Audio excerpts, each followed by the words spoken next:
What if the most fascinating places on Earth are the ones you've never even heard of? We're talking about hidden kingdoms and island nations that hold secrets bigger than entire continents. Trust me, you won't want to miss a single second of this. Let's take a look at 10 strange places you may never have heard of. Hit that subscribe button, smash the like, and let us know in the comments. What city are you watching from? Let's dive right in.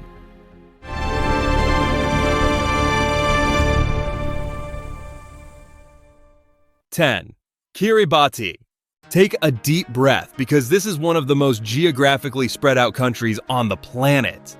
It sits right there, balancing on the equator and the international dateline. The country is made of 33 coral atolls and reef islands stretching across more than 3,500,000 square kilometers of the Pacific Ocean. Folks, that area is bigger than the entire country of India. But do not get it twisted.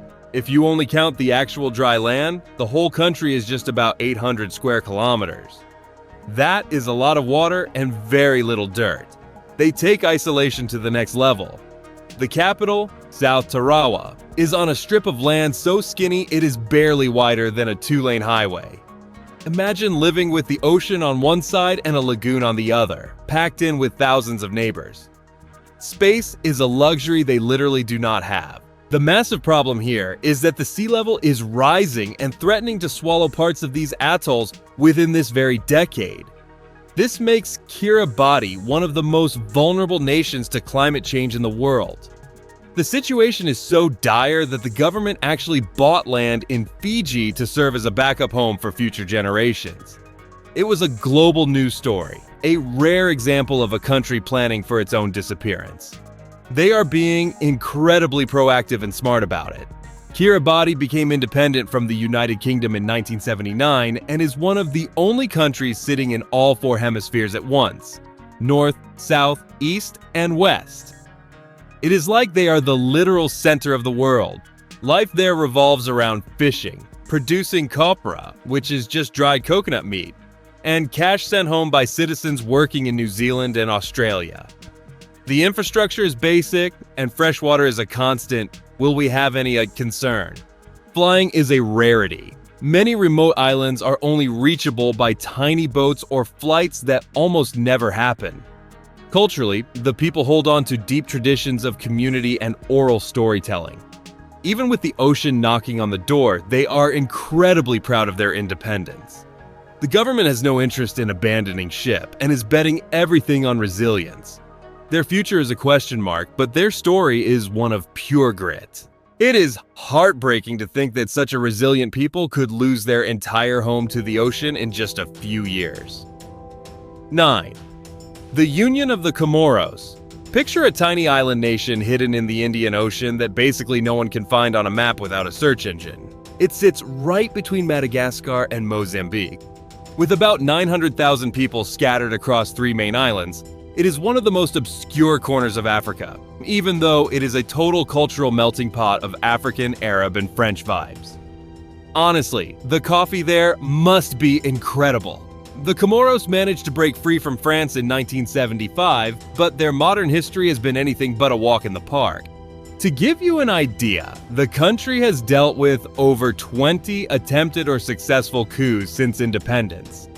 They are world record holders in political chaos, which is absolutely wild. Just imagine the government office drama there. Plus, there is this eternal awkwardness with France because of Mayotte. That was supposed to be the 4th island, but the locals there voted to stay French, so now it is an official French department.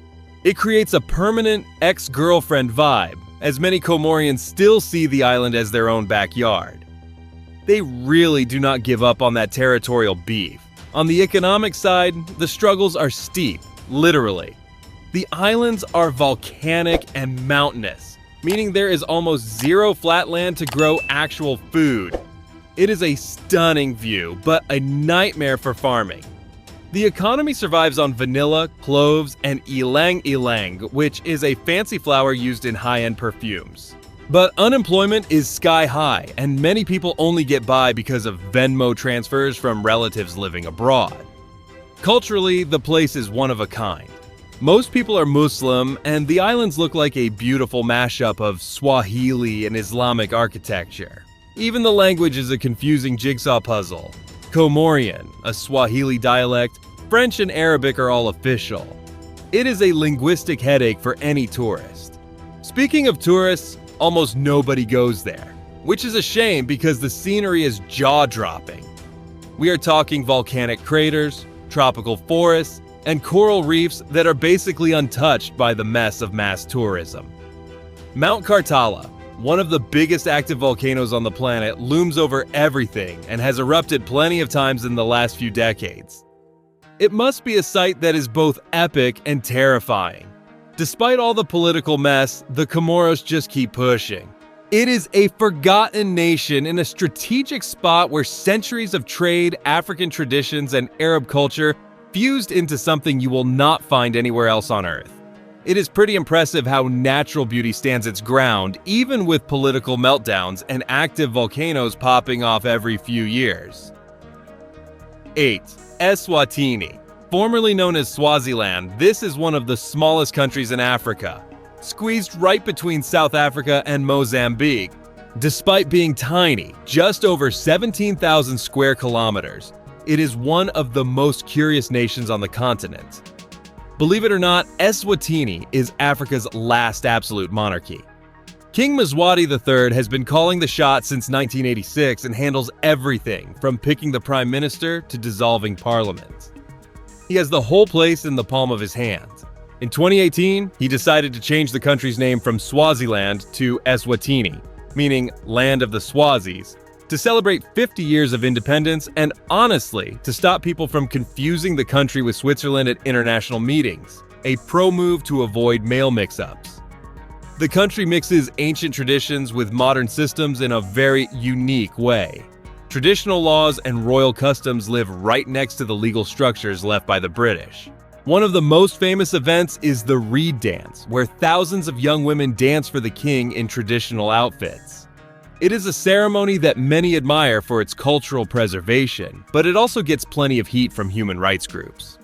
Economically, they are basically a suburb of South Africa, which surrounds them on almost all sides and dominates their trade. The economy runs on farming, sugar, and textiles, but unemployment is still a massive thorn in their side. The country also fought some heavy health battles, having had one of the highest rates of human immunodeficiency virus in the world, though treatment programs have significantly turned things around lately.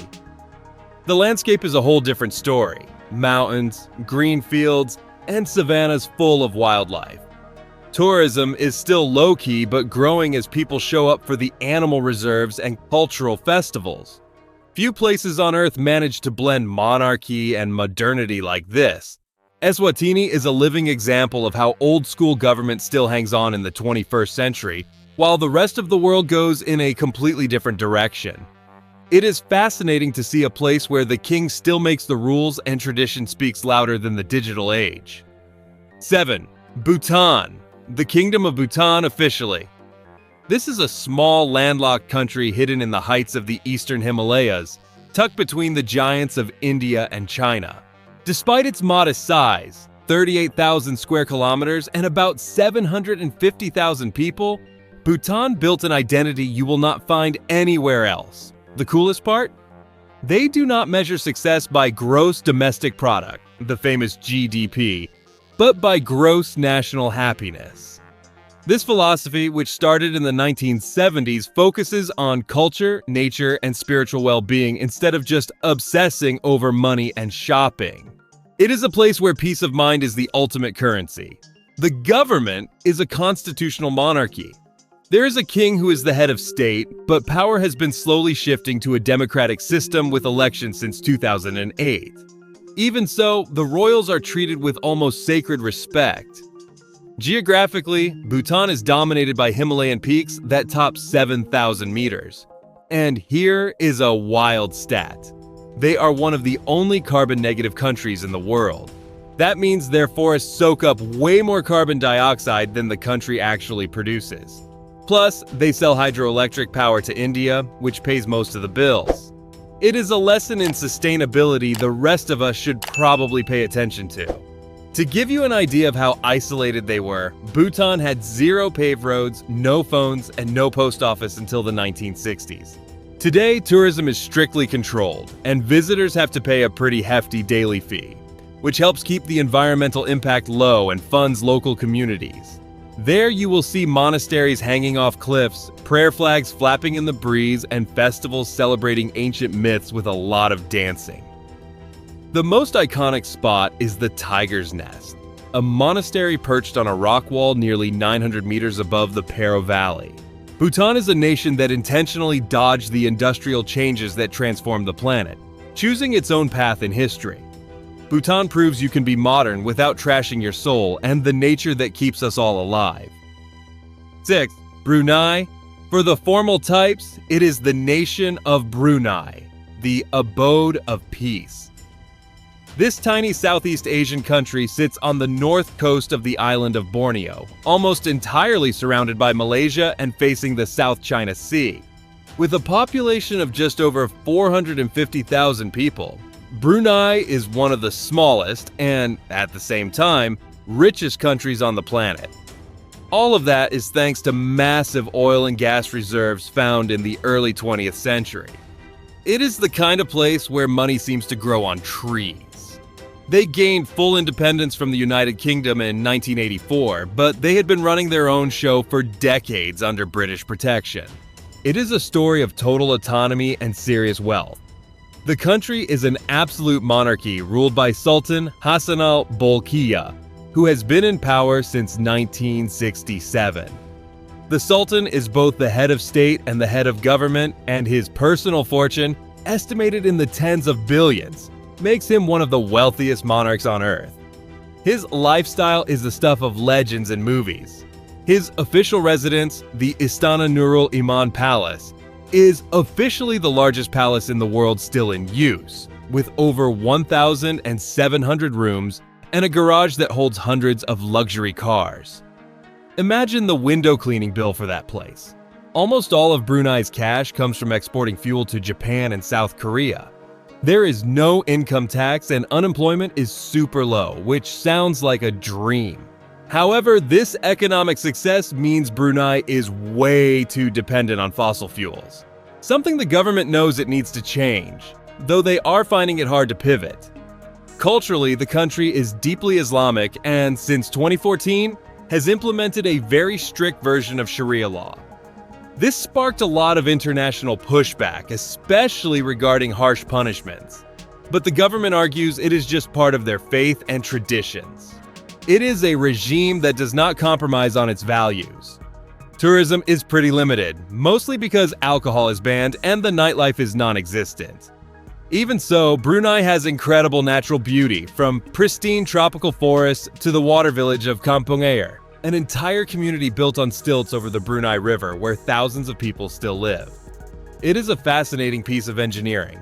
This mix of extreme wealth, deep conservatism, and total political control makes Brunei one of the most unusual countries in the world. Few places manage to be this quiet, prosperous, and hidden from the global stage at the same time. It is wild how such a small place can hold so much wealth and such a closed-off culture all at once. 5. Djibouti. Now we are jumping over to the Horn of Africa to visit Djibouti, a country that looks tiny on the map but is a literal giant in the global chess game. It is surrounded by Eritrea, Ethiopia, and Somalia, sitting right by the Red Sea and the Gulf of Aden. We are talking 23,000 square kilometers for about 1 million people. It is a tight fit, but listen, the location is everything. It guards the gateway connecting the Red Sea to the Indian Ocean. To give you an idea of the stakes, nearly 10% of all global trade, including the oil heading to Europe, passes right by their front door. Because of this, the country has become a massive hondo for foreign military bases. The United States, China, France, and Japan have all set up camp there. The capital, also called Djibouti City, is pretty modern for the region, with new ports and railways that act as the lungs for Ethiopia, since their neighbors are landlocked and depend entirely on Djibouti's ports for, well, everything. One place you have to see, at least on Instagram, is Lake Assal, It sits 155 meters below sea level, making it the lowest point in Africa and one of the saltiest places on Earth. The water is such a bright turquoise surrounded by volcanic land that it feels like you hopped on a spaceship to another planet. Culturally, the country is a smooth blend of Africa and the Middle East. The main groups are the Somalis and the Afars. Most are Muslim and speak both Arabic and French. In fact, French influence has been massive since colonial times, so much so that the country only became independent in 1977. But it is not all sunshine and rainbows in this desert. Unemployment is through the roof, fresh water is a luxury because it is so rare, and almost all the food has to be imported. The country basically survives on the rent money from the military bases and international aid. Djibouti might be small and have a brutal climate, but without it, global trade would be an absolute train wreck. Djibouti proves that size does not matter when you are strategically running the traffic for the world's biggest riches. 4. Vanuatu. Now we are crossing the map to land in the South Pacific to check out Vanuatu, an island nation sitting halfway between Australia and Fiji. It is made of about 80 islands, with 65 of them actually inhabited, scattered across 1,300 kilometers of ocean. With a population of 300,000, this is one of the least industrialized countries on Earth, but in exchange, it is one of the richest in culture. Their history is insane. From 1906 until 1980, they were ruled simultaneously by Great Britain and France. It was a bizarre system called a condominium, where both powers were in charge at once, but each had its own police and its own courts. Imagine the mental gymnastics for the locals. Because of that, they still speak English, French, and Bislama, an English-based Creole. These islands are volcanic, and the Earth does not mess around there. Eruptions are frequent. Mount Yasur on Tanna Island is one of the most accessible active volcanoes in the world, where you can literally see the lava bubbling at the edge of the crater. Earthquakes and cyclones are also part of the deal, but the people are resilient and use traditional building techniques that can handle the hits. One of Vanuatu's most famous traditions is land diving, or nagol, which actually inspired modern bungee jumping. On Pentecost Island, men jump from tall wooden towers with nothing but vines tied to their ankles in a ritual of courage and fertility. Another quirky fact is the Prince Philip movement, a belief held by an indigenous group that worshipped the late Duke of Edinburgh as a god. Economically, they live off farming, tourism, and financial services.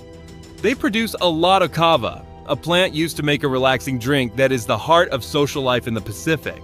Tourism is still small because the infrastructure is lacking, but the natural beauty is insane. Vanuatu is a place where thousand-year-old traditions live alongside volcanic fire and calm seas. A small country holding entire worlds inside its borders.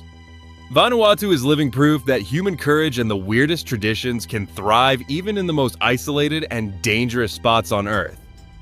3. Palau. Ever notice that the best things come in small packages? Well, Palau is exactly that. A tiny remote island nation in the Western Pacific. To find it, look about 800 kilometers east of the Philippines. It has roughly 340 islands spread over 460 kilometers. Just imagine living in a place like that. The population is tiny, just over 18,000 people, which is fewer people than a decent-sized football stadium on a Sunday. But do not let the size fool you. This place is one of the most impressive environmental success stories on the planet. Over the centuries, Palau was passed around by the big players, being part of the colonial empires of Spain, Germany, Japan, and even the United States at different times. That is a lot of history for one little island. Real independence only came in 1994 after they signed a Compact of Free Association with the Americans. Basically, the United States handles defense and economic support, and in exchange, they get military access. A fair trade to keep peace in paradise. Now, hold on tight because the geography here is unreal. The famous limestone rock islands look like giant mushrooms growing out of the sea, surrounded by crystal clear lagoons. It is easily one of the most photographed spots in the Pacific. If you are into diving, you found your heaven. They have the incredible Jellyfish Lake, an isolated marine lake with millions of golden jellyfish that do not sting. They spend all day following the sun. Seeing that in person must be a magical, unforgettable experience. But what really sets Palau apart is its actual commitment to nature. In 2015, they created one of the world's largest marine sanctuaries, protecting 80% of their ocean territory from commercial fishing and mining. You know that stamp you get in your passport? In Palau, you have to sign an official pledge promising to be a responsible visitor and protect the environment. This idea went viral and turned the country into a living example of sustainable tourism. They are not playing around when it comes to taking care of their house. On the cultural side, they kill it by balancing modern democracy with traditional government. Clan chiefs still have a lot of say, especially in rural areas, keeping the dances, stories, and the art of canoe building alive. It is fascinating to see how government policy walks hand in hand with ancestral respect for the land and sea. Palau protects its resources not because it is trendy, but because they know it is vital for survival. Even if they are small on the map, the message they send the world is huge. Protecting our planet is not just possible, it is totally practical. It is inspiring to see such a small place teaching world powers how to respect nature in a way that is genuine and zero nonsense. 2. Moldova. Meet Moldova, one of the least known and most misunderstood countries in all of Europe.